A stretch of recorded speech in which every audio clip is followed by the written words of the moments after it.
खबरों में आगे बढ़ते हैं। न्यूज 18 के कार्यक्रम डायमंड स्टेटस समिट में मुस्लिम आरक्षण पर कांग्रेस नेता डीके शिव कुमार ने बात की और उन्होंने मुस्लिम आरक्षण के लिए संविधान संशोधन की तरफ इशारा किया और उसके बाद यह मुद्दा राज्यसभा में उठा।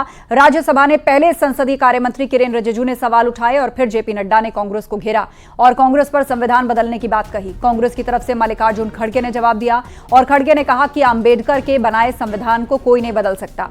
इसके बाद लोकसभा में एक बार फिर किरेन रिजिजू ने मुस्लिम आरक्षण का मुद्दा उठाया और फिर हंगामा शुरू हो गया।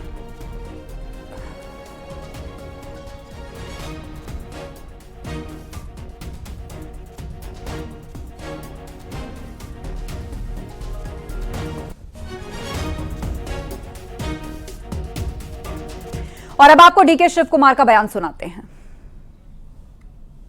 The criticism is that even the constitution doesn't allow for reservations based on religion. Yes, I agree. हाँ, मैं सहमत हूँ। देखते हैं कोर्ट क्या कहता है। हमने कुछ शुरुआत की है। मुझे पता है कि लोग कोर्ट जाएंगे। अच्छे दिन का इंतजार करते हैं, अच्छे दिन आएंगे। बहुत सारे बदलाव हैं। संविधान बदलेगा। ऐसे फैसले भी हैं जो संविधान को बदल देते हैं।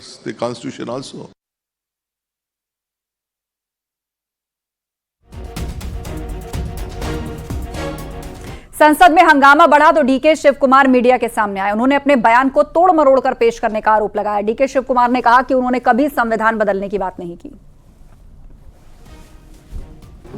I am a sensible senior politician. देखिए, मैं नड्डा जी से ज्यादा समझदार वरिष्ठ राजनेता हूँ। मैं विधानसभा में पिछले 36 सालों से हूँ। मेरे पास सामान्य समझ है। मैंने ये नहीं कहा था, मैंने यूं ही कहा था कि बहुत सारे बदलाव हुए हैं कई न्यायिक फैसलों के बाद। जो भी आरक्षण दिया गया है पिछड़ेपन के आधार पर दिए गए। मैंने ये नहीं कहा कि हम संविधान बदलने जा रहे हैं। जो भी वो उल्लेख कर रहे हैं वो गलत है। वो इसे गलत तरीके से ले रहे हैं। मैं खास तौर से कहता हूँ, हम राष्ट्रीय पार्टी हैं। हम जानते हैं कि संविधान क्या है और संविधान कैसे काम करता है। ये हमारी पार्टी है जो इस देश में संविधान लेकर आई और वे गुमराह कर रहे हैं। मैं उन पर विशेषाधिकार के उल्लंघन का मामला उठाऊंगा। मैं एक मुकदमा करूंगा। वो मेरे बयान को गलत तरीके से पेश कर रहे हैं। मैंने इस पर ऐसा कुछ नहीं कहा था। मैंने ऐसा ही कहा था कि कई सारे मामले हैं जिनमें न्यायिक फैसलों के बाद संविधान में बदलाव हुए हैं। मैंने इस मामले में ये बात नहीं कही। अगर वो मेरा नाम लेना चाहते हैं, उन्हें हर जगह मेरा नाम लेना अच्छा लग रहा है, तो उन्हें करने दो जो करना चाहते हैं। Let them do whatever they want. इधर राज्यसभा में बीजेपी अध्यक्ष जेपी नड्डा ने भी सवाल उठाया और कांग्रेस पर संविधान को बदलने का आरोप लगाया। माननीय सभापति जी, बहुत दुख के साथ कहना पड़ता है कि जिस तरीके से कांग्रेस पार्टी बहुत संविधान की रक्षक बनती है, वो संविधान के बारे में जिस तरीके से उन्होंने उसकी धज्जियां उड़ाने का प्रयास किया है। संविधान में डॉक्टर बाबा साहब अंबेडकर ने स्पष्ट लिखा है और कहा है कि रिजर्वेशन धर्म के आधार पर नहीं होगा। Reservation will not be done on the basis of religion. This is an accepted principle of the constitution of India. लेकिन साउथ में कांग्रेस की सरकार में रिजर्वेशन कॉन्ट्रैक्ट में 4% का रिजर्वेशन का पारित किया जाता है। कॉन्ट्रैक्ट में रिजू जी ने रेफरेंस दी है, डिप्टी चीफ मिनिस्टर ने स्टेटमेंट दिया है हाउस में कि जरूरत पड़ेगी तो हम संविधान को भी बदलेंगे। This is a very serious matter. और ये लोग बड़े संविधान के रक्षक बनते हैं और ये लोग संविधान की रक्षा करने की बात सारे देश को बताते हैं, ढोल पीटते हैं, वो संविधान की धज्जियां उड़ाते हैं। ये इसके लिए हम रोक करते हैं। डीके शिव कुमार के बयान पर प्रियंका गांधी का बयान सामने आया है और प्रियंका गांधी ने बीजेपी पर हमला किया और कहा कि बीजेपी हंगामे के बहाने ढूंढ रही है। बीजेपी सदन को नहीं चलाना चाहती।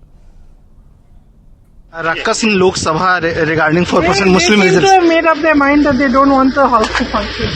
It's been many days now. They find some excuse or other.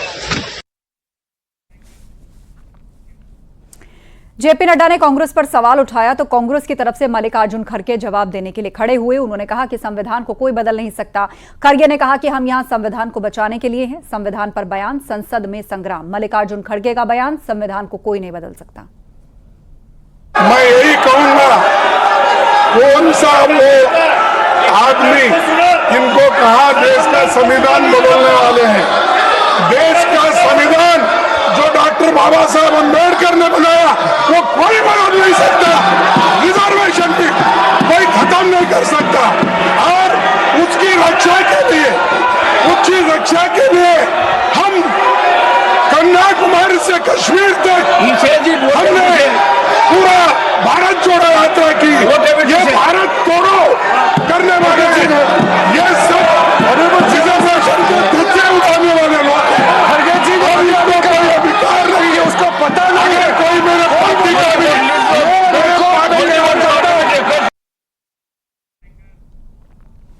Greater Noida में वीडियो बनाकर ब्लैकमेल करने वाले गिरोह का पर्दाफाश हुआ और मामले में 3 आरोपियों को गिरफ्तार किया गया। बताया जा रहा है कि एक डेटिंग ऐप के जरिए समलैंगिक लोगों को इंटरव्यू के बहाने बुलाकर उनका अश्लील वीडियो बनाते थे, ब्लैकमेल करके पैसे वसूलते थे और फिर पीड़ित की शिकायत पर पुलिस ने गैंग का पर्दाफाश किया।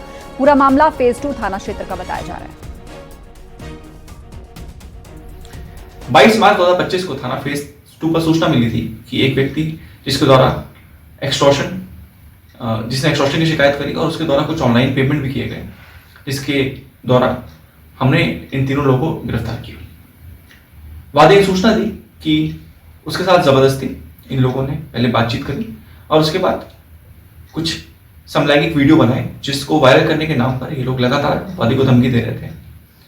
जब वादी ने पुलिस को सूचना दी तो इन ऑनलाइन ट्रांजैक्शंस के बिहाफ पर तीनों को गिरफ्तारी सुनिश्चित की गई है। ये तीनों लोग पढ़े लिखे लोग हैं और मूल रूप से बुलंदशहर के निवासी हैं और इनके फोन में कुछ अन्य वीडियो भी ऐसे पाए गए हैं जिनकी पुलिस द्वारा छानबीन की जा रही है। रामपुर में एक सिपाही ने खुदकुशी कर ली। उसने सर्विस राइफल से थाना परिसर में खुद को गोली मारकर आत्महत्या कर ली।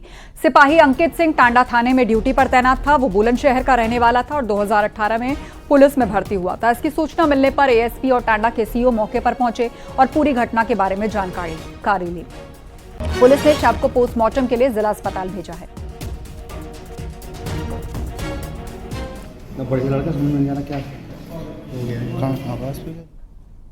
और वक्त एक ब्रेक का है, जल्द लौटेंगे। आप देख रहे हैं न्यूज़ 18 उत्तर प्रदेश उत्तराखंड।